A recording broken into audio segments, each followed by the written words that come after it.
Digital తరగతులు వీక్షిస్తున్న విద్యార్థులకు శుభాశిస్సులు మరియు ఉపాధ్యాయ మిత్రులకు నమస్కారం.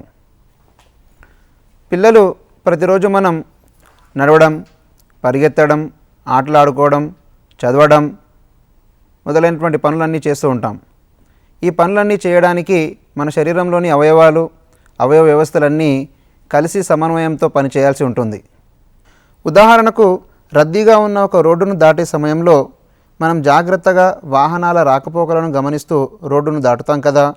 ఈ విధంగా రోడ్డును దాటడంలో మన శరీర అవయవాలైన కళ్ళు మరియు కాళ్ళు సమన్వయంతో పనిచేయడం వల్ల రోడ్డును క్షేమంగా దాటగలుగుతున్నాం. పిల్లలు, మీరు చూసినటువంటి వీడియోలో కళ్ళకు కాళ్ళకు మధ్య సమన్వయం ఉంది కాబట్టి రోడ్డును క్షేమంగా దాటగలుగుతున్నాం. ఒకవేళ కళ్ళు మరియు కాళ్ళు సమన్వయంతో పనిచేయకపోతే ఏమి జరుగుతుందో ఊహించండి.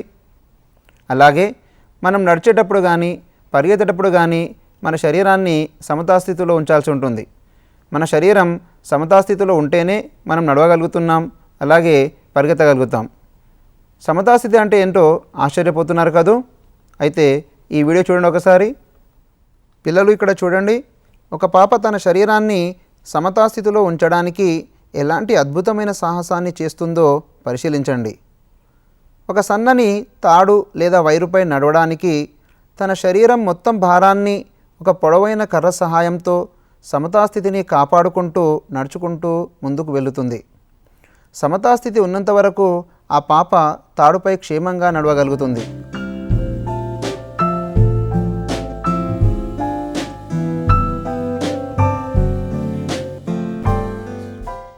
సమతాస్థితి అనేది శరీరంలోని బాహ్య అవయవాలకే కాకుండా శరీరంలోని అంతర్గత అవయవాలు సక్రమంగా పనిచేయడానికి కూడా అవసరమవుతుంది. మన శరీరంలో అనేక రకాలైనటువంటి జీవక్రియలు జరుగుతూ ఉంటాయి. ఈ జీవక్రియలన్నీ సక్రమంగా జరగాలంటే సమతాస్థితి చాలా అవసరం. పెరుగుదల అనేది ఒక రకమైన జీవక్రియ. ఈ పెరుగుదల గురించి ఇప్పుడు తెలుసుకుందాం. పిల్లలు, సజీవులు పెరుగుతాయనేటటువంటి విషయం మనందరికీ తెలుసు. పెరుగుదల అనేది సజీవుల యొక్క ఒక ముఖ్య లక్షణం. మీ పరిసరాల్లో ఉన్నటువంటి మొక్కలు, జంతువులు, మానవులు పెరగడాన్ని మీరు గమనించే ఉంటారు. పెరుగుదల అనేది ఒక క్రమమైన పద్ధతిలో జరిగేటటువంటి ప్రక్రియ. కాబట్టి జీవుల పెరుగుదల జరిగేటప్పుడు శరీరంలోని అవయవాలన్నీ ఒక క్రమ పద్ధతిలో పెరుగుతూ ఉంటాయి. అదే రకంగా జీవులు తమ పరిసరాల్లో కలిగేటటువంటి ఉద్దీపనలకు ప్రతిస్పందనలు చూపిస్తాయి. ఉదాహరణకు ఎలుకను చూసి పిల్లి దానిని తినాలని పరిగెత్తడం, మొక్కలు కాంతి వైపుకు పెరగడం, దీనినే కాంతి అనువర్తనమని అంటారు. అత్తిపత్తి చెట్టు ఆకులను తాకితే ముడుచుకోవడం, వేడి తేమ ఎక్కువైనప్పుడు చెమట పట్టడం, అలాగే ఏదైనా దుమ్ము ధూళి ముక్కులోకి ప్రవేశించినప్పుడు వెంటనే మనం తుమ్ముతాం. ఇవన్నీ కూడా వివిధ ప్రచోదనాలకు జీవులు చూపించే ప్రతిస్పందనలు. పిల్లలు, ఈ విధంగా మన శరీరం లోపల వివిధ అవయవాల మధ్య సమన్వయాన్ని ఏర్పరచడానికి, శరీరాన్ని సమతాస్థితిలో ఉంచడానికి, శరీరంలో జరిగేటటువంటి పెరుగుదలను నియంత్రించడానికి, అదేవిధంగా వివిధ ఉద్దీపనలకు ప్రతిస్పందనలు చూపించడానికి మన శరీరం లోపల ఒక ప్రత్యేకమైన వ్యవస్థ ఉంది. అదే నియంత్రణ మరియు సమన్వయ వ్యవస్థ. నియంత్రణ సమన్వయ వ్యవస్థలో రెండు ప్రధాన విభాగాలు ఉన్నాయి. ఒకటి నాడీ వ్యవస్థ, రెండు వినాల గ్రంథి వ్యవస్థ లేదా అంతఃస్రావిక వ్యవస్థ. నాడీ వ్యవస్థలో మెదడు, వెన్నుపాము మరియు నాడులు కలిసి నియంత్రణ, సమన్వయాన్ని, సమతాస్థితిని ఏర్పరుస్తాయి. అలాగే వినాల గ్రంథి వ్యవస్థలో హార్మోన్లుగా పిలువబడే రసాయన పదార్థాలు నియంత్రణ, సమన్వయాన్ని ఏర్పరుస్తాయి. ఈ హార్మోన్లు ఏర్పరిచే సమన్వయాన్నే రసాయనిక సమన్వయం అని అంటారు. పిల్లలు, ఈరోజు మనం 10వ తరగతిలోని జీవశాస్త్ర పాఠ్యపుస్తకంలోని నియంత్రణ సమన్వయ వ్యవస్థ అనే పాఠం సంబంధించి జంతువులలో రసాయనిక సమన్వయం అనే అంశం గురించి వివరంగా తెలుసుకుందాం. ముందుగా ఈ పాఠ్యాంశం బోధన ద్వారా విద్యార్థుల్లో సాధించాల్సిన విద్యా ప్రమాణాలు మరియు అభ్యసన ఫలితాలు ఏమిటో ఒకసారి పరిశీలిద్దాం. విద్యా ప్రమాణాలు, అభ్యసన ఫలితాలు. విద్యార్థులు మానవ శరీరంలో నియంత్రణ, సమన్వయం మరియు సమతాస్థితి యొక్క ఆవశ్యకతను గుర్తిస్తారు. మానవ శరీరంలో ఉండే వివిధ వినాళ గ్రంథులు, వాటి స్థానం, అవి ఉత్పత్తి చేసే హార్మోన్లను తన సొంత మాటల్లో వివరించగలుగుతారు. హార్మోన్లు సరిగ్గా ఉత్పత్తి కాకపోతే కలిగే పరిణామాలను ఊహించగలుగుతారు. హార్మోన్ల పనితీరును తెలుసుకోవడానికి వివిధ రకాల ప్రశ్నలను అడుగుతారు. వినాళ గ్రంథులకు సంబంధించిన అదనపు సమాచారాన్ని సేకరిస్తారు. మానవ శరీరంలో వినాళ గ్రంథులను మరియు వాటి హార్మోన్ల ప్రాముఖ్యతను ప్రశంసిస్తారు. పిల్లలు, మన శరీరంలో నాళాలు కలిగి ఉండడం లేకపోవడం అనే అంశం ఆధారంగా 2 రకాలైనటువంటి గ్రంథులు ఉంటాయి. ఒకటి నాళ సహిత గ్రంథులు, రెండవది వినాళ గ్రంథులు. నాళ సహిత గ్రంథులు ఎంజైమ్లను ఉత్పత్తి చేస్తాయి. ఈ ఎంజైమ్లు నాళాల ద్వారా ప్రయాణించి అవి పనిచేసే చోటికి చేరుతాయి. కానీ వినాళ గ్రంథులకు నాళాలు అనేవి ఉండవు. కాబట్టి అవి ఉత్పత్తి చేసేటటువంటి హార్మోన్లు రక్తంలోకి విడుదల చేయబడతాయి. రక్తం ద్వారా ప్రయాణించి అవి పనిచేసే చోటికి చేరుతాయి. హార్మోన్లు చాలా తక్కువ మొత్తంలో ఉత్పత్తి అవుతాయి, కానీ అవి చూపించే ప్రభావం మాత్రం చాలా ఎక్కువగా ఉంటుంది. హార్మోన్లను మొదటిసారిగా 1905వ సంవత్సరంలో స్టార్లింగ్ అనే శరీర ధర్మ శాస్త్రవేత్త కనుగొనడం జరిగింది. హార్మోన్లు ఉత్పత్తి కావడం అనేది ఎప్పుడూ ఒక నియమిత స్థాయిలో ఉండదు. సందర్భాన్ని బట్టి హార్మోన్ల ఉత్పత్తి అనేది మారుతూ ఉంటుంది. ఉదాహరణకి మన శరీరంలో ఉత్పత్తి అయ్యే అడ్రినలిన్ హార్మోన్ ఉత్పత్తి అయ్యే సందర్భంలో మన శరీరంలో ఎలాంటి మార్పులు కలుగుతాయో ఒకసారి పరిశీలిద్దాం. పిల్లలు, ఒకవేళ ఏదేని ఒక కుక్క మీ వెంట పడినప్పుడు మీరు ఏం చేస్తారు? మీరు మొట్టమొదటగా చేసే పని ఏమిటి? మనం కుక్కతో పోట్లాడడానికి మాత్రం సిద్ధంగా ఉండం కదా. ముందుగా మనం చేసే పని కుక్కను చూసిన వెంటనే భయపడి పరిగెత్తి పారిపోవడమో లేదా ఇతర మార్గాల ద్వారా తప్పించుకోవడమో చేస్తాం. అలా భయపడినప్పుడు మీ శరీరంలో వచ్చే మార్పులను ఎప్పుడైనా గమనించారా? ఇలాంటి సందర్భాలలో అనుకోని మార్పులు కొన్ని జరుగుతాయి. అవి ఏంటో ఒకసారి చూద్దామా? హృదయ స్పందన రేటు పెరుగుతుంది, శ్వాస రేటు, రక్తపీడనం పెరుగుతుంది, శరీరంపై వెంట్రుకలు నిక్కబొడుచుకుంటాయి, కంటి పాప విస్తరిస్తుంది, చర్మం చురుకుదనాన్ని కలిగి ఉంటుంది, కొన్నిసార్లు మూత్ర విసర్జన కూడా జరగవచ్చు. చూశారా పిల్లలు, ఒక్క హార్మోన్ మన శరీరంలో ఎన్ని మార్పులకు లోను చేసిందో? ఈ రకమైనటువంటి మార్పులు కేవలం భయపడినప్పుడే కాదు, మనం ఆవేశానికి గురైనప్పుడు లేదా కోపానికి లోనైనప్పుడు కూడా ఈ రకమైన మార్పులే గమనిస్తాం. అయితే మనం సురక్షిత ప్రాంతానికి చేరామనుకున్న తర్వాత హార్మోన్ల స్థాయి తగ్గి అప్పుడు ఈ రకమైన మార్పులన్నీ క్రమంగా తగ్గుతూ ఉంటాయి. మనం సురక్షిత ప్రాంతానికి చేరామన్న తర్వాత హార్మోన్ల ప్రభావం తగ్గి తిరిగి మన శరీరం యథాస్థితికి వస్తుంది. పిల్లలు, ఇప్పుడు మన శరీరంలో ఉండే వివిధ రకాలైన వినాళ గ్రంథులను ఒకసారి పరిశీలిద్దాం. మన శరీరంలో మెదడులోని హైపోథలామస్కు దగ్గరగా పీయూష గ్రంథి ఉంటుంది. గొంతు భాగంలో థైరాయిడ్ లేదా అవటు గ్రంథి ఉంటుంది. జీర్ణాశయం క్రింది భాగంలో క్లోమ గ్రంథి ఉంటుంది. మూత్రపిండాల పైన అధివృక్క గ్రంథులు ఉంటాయి. పురుషులలో ముష్కాలు, స్త్రీలలో ఉదర భాగంలో స్త్రీబీజ కోశాలు అనే వినాళ గ్రంథులు ఉంటాయి. పీయూష గ్రంథి ఎరుపు బూడిద వర్ణంలో బఠానీ గింజ పరిమాణంలో ఉంటుంది. ఇది మెదడులోని హైపోథలామస్కు దగ్గర ఒక చిన్న కాడతో అంటిపెట్టుకొని ఉంటుంది. పీయూష గ్రంథి ఉత్పత్తి చేసే హార్మోన్లు ఇతర వినాళ గ్రంథులను నియంత్రిస్తాయి. కాబట్టి పీయూష గ్రంథిని అతి ప్రధానమైన గ్రంథి అని అంటారు. దీనినే master gland of the body అని అంటారు. పీయూష గ్రంథి 3 లంబికలను కలిగి ఉంటుంది. పూర్వలంబిక, మధ్యలంబిక, పరలంబిక. ఇవి వివిధ రకాల హార్మోన్లను ఉత్పత్తి చేస్తాయి. థైరాయిడ్ స్టిమ్యులేటింగ్ హార్మోన్, ఇది థైరాయిడ్ గ్రంథిపై పనిచేసి థైరాక్సిన్ ఉత్పత్తికి సహకరిస్తుంది.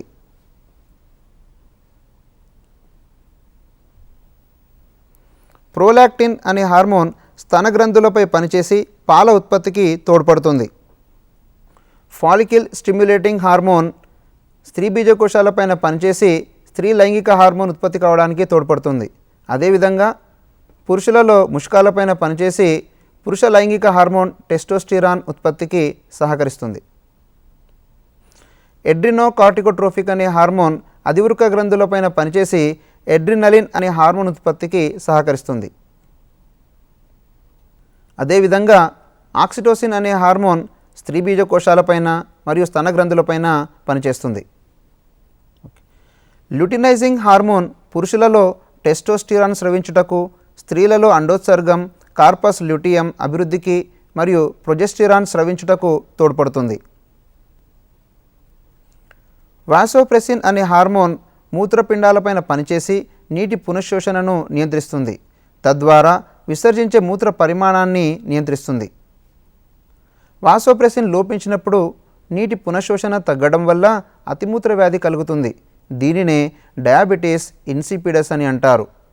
ఈ వ్యాధిలో మనం విసర్జించే మూత్ర పరిమాణం చాలా ఎక్కువ అవుతుంది.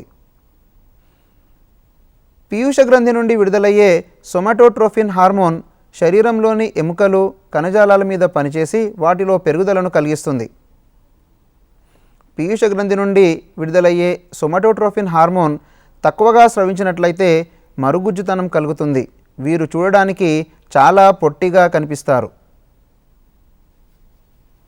పీయూష గ్రంథి నుండి విడుదలయ్యే సొమాటోట్రోఫిన్ హార్మోన్ ఎక్కువగా స్రవించినట్లయితే అతి దీర్ఘకాయత్వం కలుగుతుంది. వీరు చూడటానికి చాలా పొడవుగా కనిపిస్తారు. పిల్లలు చూశారు కదా, పీయూష గ్రంథి నుండి విడుదలయ్యే హార్మోన్లు మన శరీరంలో ఎన్నో మార్పులను కలుగజేస్తుంది. అందుకే పీయూష గ్రంథిని అతి ప్రధానమైన గ్రంథి అని అన్నారు. ఇప్పుడు మన శరీరంలోని రెండవ వినాల గ్రంథి థైరాయిడ్ గ్రంథి గురించి పరిశీలిద్దాం. థైరాయిడ్ గ్రంథి మెడలో వాయునాళానికి దగ్గరగా స్వరపేటిక క్రిందగా ఉంటుంది. వినాళ గ్రంథులన్నింటిలో థైరాయిడ్ గ్రంథి అతిపెద్దది. ఈ గ్రంథి 2 లంబికలను కలిగి ఉంటుంది. ఈ 2 లంబికలు ఈస్తమస్ అనే నిర్మాణం ద్వారా కలపబడి ఉంటాయి. థైరాయిడ్ గ్రంథి థైరాక్సిన్ అనే హార్మోన్ ఉత్పత్తి చేస్తుంది. ఈ హార్మోన్ సాధారణ పెరుగుదలకు మరియు ఆధార జీవక్రియ రేటును సక్రమంగా జరగడానికి తోడ్పడుతుంది. థైరాయిడ్ హార్మోన్లు అయోడిన్ మూలకాన్ని కలిగి ఉంటాయి. థైరాయిడ్ గ్రంథి పెరుగుదలకు మరియు దాని నుండి థైరాక్సిన్ అనే హార్మోన్ ఉత్పత్తి కావడానికి అయోడిన్ చాలా అవసరం. ముఖ్యంగా గర్భధారణ సమయం లోపల, యుక్త వయసు లోపల, ఒత్తిడికి లోనైనప్పుడు అయోడిన్ ఎక్కువగా అవసరమవుతుంది. తినే ఆహారంలో అయోడిన్ లోపిస్తే సామాన్య గాయిటర్ అనే వ్యాధి వస్తుంది. దీనిని మన వాడుక భాషలో థైరాయిడ్ వ్యాధి అంటారు. సామాన్య గాయిటర్ లేదా థైరాయిడ్ వ్యాధి నివారణకు మనం తినే సాధారణ ఉప్పులో అయోడిన్ను తగినంత మోతాదులో కలుపుతారు. దీనినే అయోడైజ్డ్ సాల్ట్ అంటారు. పిల్లలు, మన శరీరంలో జరిగే జీవక్రియలలో ప్రత్యుత్పత్తి కూడా ఒక ముఖ్యమైనటువంటి జీవక్రియ. ఈ ప్రత్యుత్పత్తి అనే జీవక్రియను నిర్వహించడానికి పురుషులలో ముష్కాలు మరియు స్త్రీలలో స్త్రీ బీజకోశాలు అనే ప్రత్యుత్పత్తి అవయవాలు ఉంటాయి. ఈ అవయవాలు వినాల గ్రంథులుగా కూడా పనిచేస్తాయి. మరి అవి ఎలా పనిచేస్తాయో ఒకసారి పరిశీలిద్దామా?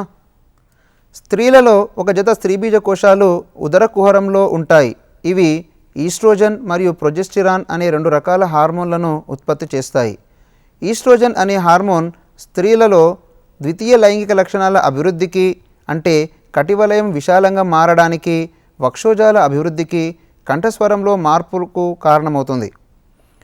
ప్రొజెస్టిరాన్ అనే హార్మోన్ గర్భాశయం, యోని, ఫాలోపియన్ నాళాల అభివృద్ధికి సహకరిస్తుంది. పిల్లలు, గర్భధారణ మరియు శిశుజనం అనేవి చాలా సంక్లిష్టమైనటువంటి ప్రక్రియలు. ఈ ప్రక్రియలలో హార్మోన్ల పాత్ర చాలా ముఖ్యమైనటువంటిది. హార్మోన్ల ఉత్పత్తిలో కలిగే అసమతుల్యతల వలన అనేక రకాలైనటువంటి అనర్థాలు జరుగుతూ ఉంటాయి. సాధారణంగా మీరు వినే ఉంటారు, శిశుజననం తర్వాత కొంతమంది స్త్రీలలో పాల ఉత్పత్తి సక్రమంగా జరగడం లేదని వినే ఉంటారు. మరి ఇలా ఎందుకు జరుగుతుందో మీ ఉపాధ్యాయునితో ఒకసారి చర్చించండి. పిల్లలు, పురుషులలో ఉండేటటువంటి ప్రత్యుత్పత్తి భాగాలను ముష్కాలు అంటారు అని మనం తెలుసుకున్నాం. అయితే ఈ ముష్కాలు కూడా వినాల గ్రంథులుగా పనిచేస్తాయి. ఏ రకంగా వినాల గ్రంథులుగా పనిచేస్తాయో ఇప్పుడు ఒకసారి పరిశీలిద్దాం. పురుషులలో ఒక జత ముష్కాలు శరీరానికి బయటి వైపున ఉండే సంచి వంటి ముష్క గోణులలో ఉంటాయి. ప్రతి ముష్కంలో బాగా మెలికలు తిరిగిన అనేక శుక్రోత్పాదక నాళికలు ఉంటాయి. క్షయకరణ విభజన ద్వారా శుక్రోత్పాదక నాళికలలో ఉండే శుక్రమాతృ కణాలు మిలియన్ల సంఖ్యలో శుక్ర కణాలను ఉత్పత్తి చేస్తాయి. వీటితో పాటు టెస్టోస్టిరాన్ అనే హార్మోన్ ఉత్పత్తి అవుతుంది. ఇది పురుషులలో ద్వితీయ లైంగిక లక్షణాలు అంటే ముఖంపై వెంట్రుకలు పెరగడం, కండరాల అభివృద్ధి, కంఠస్వరంలో మార్పుతో పాటు పురుష లైంగిక అవయవాల అభివృద్ధికి ఈ హార్మోన్ సహకరిస్తుంది. పిల్లలు పురుషులలో ఉత్పత్తి అయ్యే టెస్టోస్టిరాన్ అనే హార్మోన్ సక్రమంగా ఉత్పత్తి కానట్లయితే వెంధ్యత్వం కలుగుతుంది, అంటే సంతానోత్పత్తి కలగదన్నమాట. మరి ఈ రకంగా ఎందుకు జరుగుతుందో ఒకసారి మీ ఉపాధ్యాయునితో చర్చించండి. పిల్లలు, మనలో జరిగేటటువంటి జీవక్రియలలో విసర్జన కూడా అతి ముఖ్యమైనటువంటి జీవక్రియ. మన శరీరం లోపల విసర్జన క్రియను నిర్వహించడానికి ఒక జత మూత్రపిండాలు ఉంటాయని మనం నేర్చుకున్నాం. ఈ మూత్రపిండాల నిర్మాణాన్ని పరిశీలించినప్పుడు వీటిపైన ఒక చిన్న టోపీ వంటి నిర్మాణం మనకు కనిపించింది కదా, అదేంటో ఇప్పుడు వివరంగా తెలుసుకుందాం. మూత్రపిండాల బాహ్య స్వరూపాన్ని పరిశీలించినప్పుడు మూత్రపిండాల పైన ఒక చిన్న టోపీ వంటి నిర్మాణం కనిపిస్తుంది. దానినే అధివృక్క గ్రంథి అంటారు.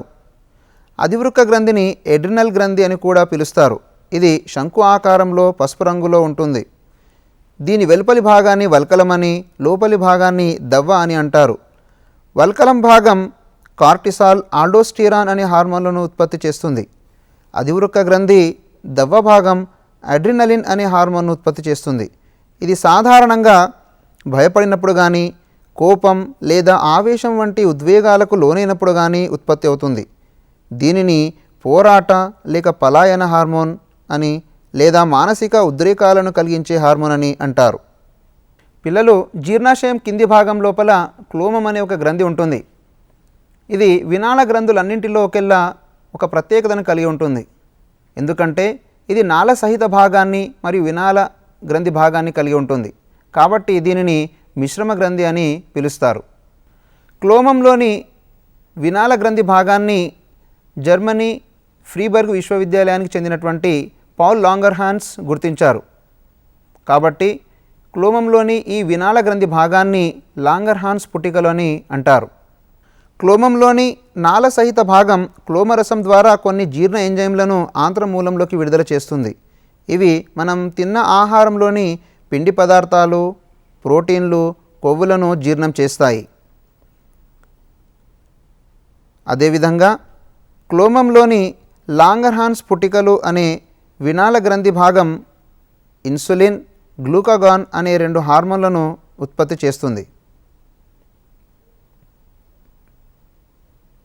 ఇన్సులిన్ రక్తంలో ఎక్కువగానున్న గ్లూకోజ్ను గ్లైకోజన్గా మార్చి కాలేయంలో నిల్వ చేస్తుంది.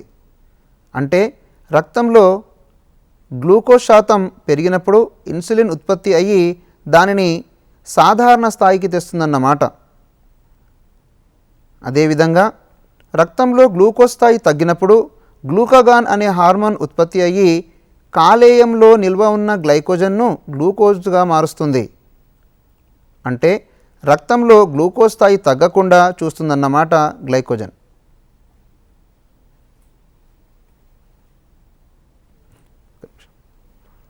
ఈ రకంగా ఇన్సులిన్ మరియు గ్లూకాగాన్ అనే హార్మోన్లు ఎల్లప్పుడూ మన శరీరంలోని రక్తంలో చక్కెర స్థాయిని నియంత్రిస్తూ ఉంటాయి. ఇన్సులిన్ లోపించడం వల్ల కలిగే వ్యాధిని డయాబెటీస్ మిల్లిటస్ లేదా చక్కెర వ్యాధి అంటారు. డయాబెటీస్ రోగులు రక్తంలో చక్కెర స్థాయిని నియంత్రించడానికి ఇన్సులిన్ ఇంజెక్షన్లను, గోళీలను తీసుకుంటారు. పిల్లలు, ఇప్పటి వరకు మనం మన శరీరంలో ఉండే వివిధ వినాళ గ్రంథుల గురించి వివరంగా తెలుసుకున్నాం. అయితే మన శరీరంలో నాడీ వ్యవస్థ కానీ, వినాళ గ్రంథి వ్యవస్థ కానీ స్వతంత్రంగా దేనంతట అది పనిచేయదు. 2 కలిసి సమన్వయంతో పనిచేస్తాయి. అందుకే ఈ 2 వ్యవస్థలను కలిపి నియంత్రణ సమన్వయ వ్యవస్థ అని అన్నారు. ఈరోజు మనం నేర్చుకున్నటువంటి పాఠ్యాంశంలోని ముఖ్యాంశాలను ఒకసారి పరిశీలిద్దాం. వినాళ గ్రంథులు ఉత్పత్తి చేసే రసాయనాలను హార్మోన్లు అంటారు. హార్మోన్లను మొదటిసారిగా స్టార్లింగ్ అనే శాస్త్రవేత్త కనుగొన్నాడు. పీయూష గ్రంథి నుండి విడుదలయ్యే హార్మోన్లు మన శరీరంలోని ఇతర వినాళ గ్రంథులను నియంత్రిస్తుంది. కాబట్టి దీనిని అతి ప్రధానమైన గ్రంథి అని అంటారు. థైరాయిడ్ గ్రంథి ఉత్పత్తి చేసే హార్మోన్ను థైరాక్సిన్ అంటారు. తినే ఆహారంలో అయోడిన్ లోపిస్తే సామాన్య గాయిటర్ అనే వ్యాధి వస్తుంది. అధివృక్క గ్రంథి ఉత్పత్తి చేసే హార్మోన్ అడ్రినలిన్. దీనిని పోరాట లేక పలాయన హార్మోన్ అని మరియు మానసిక ఉద్రేకాలను కలిగించే హార్మోన్ అని అంటారు. క్లోమం ఒక మిశ్రమ గ్రంథి. క్లోమంలోని వినాల గ్రంథి భాగాన్ని లాంగర్హాన్స్ పుట్టికలు అంటారు. ఇవి ఇన్సులిన్, గ్లూకాగాన్ అనే హార్మోన్లను ఉత్పత్తి చేస్తాయి. ఇన్సులిన్ లోపం వల్ల కలిగే వ్యాధిని డయాబెటీస్ మిల్లిటస్ లేదా చక్కెర వ్యాధి అంటారు. ముష్కాలు టెస్టోస్టిరాన్ అనే హార్మోన్ను ఉత్పత్తి చేస్తాయి. స్త్రీ బీజకోశాలు ఈస్ట్రోజన్ మరియు ప్రొజెస్టిరాన్ అనే హార్మోన్లను ఉత్పత్తి చేస్తాయి. పిల్లలు, ఇప్పటి వరకు మనం జంతువుల్లో రసాయనిక సమన్వయం హార్మోన్ల ద్వారా ఏ రకంగా సాధించబడుతుందనేది నేర్చుకున్నాం కదా. మరి ఈరోజు నేర్చుకున్న అంశాలను మూల్యాంకనం ద్వారా మన యొక్క అభ్యసనాన్ని ఇంకా మెరుగుపరుచుకుందాం. మూల్యాంకనం. పీయూష గ్రంథిని అతి ప్రధానమైన గ్రంథి అని ఎందుకు అంటారు? అది ఉత్పత్తి చేసే హార్మోన్లను తెలపండి. అడ్రినలిన్ హార్మోన్ను పోరాట లేక పలాయన హార్మోన్ అని ఎందుకు అంటారు? రక్తంలో గ్లూకోజ్ స్థాయిని నియంత్రించడానికి క్లోమం ఉత్పత్తి చేసే హార్మోన్ల పాత్ర ఎటువంటిదో వివరించండి. క్లోమ గ్రంథిని మిశ్రమ గ్రంథి అనడానికి గల కారణాలు తెలపండి. మానవ శరీరంలో వినాల గ్రంథులు నియంత్రణ మరియు సమన్వయాన్ని ఎలా ఏర్పరచగలుగుతున్నాయి? నీ సమాధానాన్ని ఎలా సమర్థిస్తావు? పిల్లలు, ఈరోజు తరగతిలో మనం హార్మోన్ల ద్వారా నియంత్రణ, సమన్వయము మరియు సమతాస్థితి ఏ విధంగా సాధించబడతాయో తెలుసుకున్నాం కదా. మరొక అంశంతో మరొక రోజు మళ్ళీ కలుద్దాం. అప్పటి వరకు సెలవు. నమస్కారం.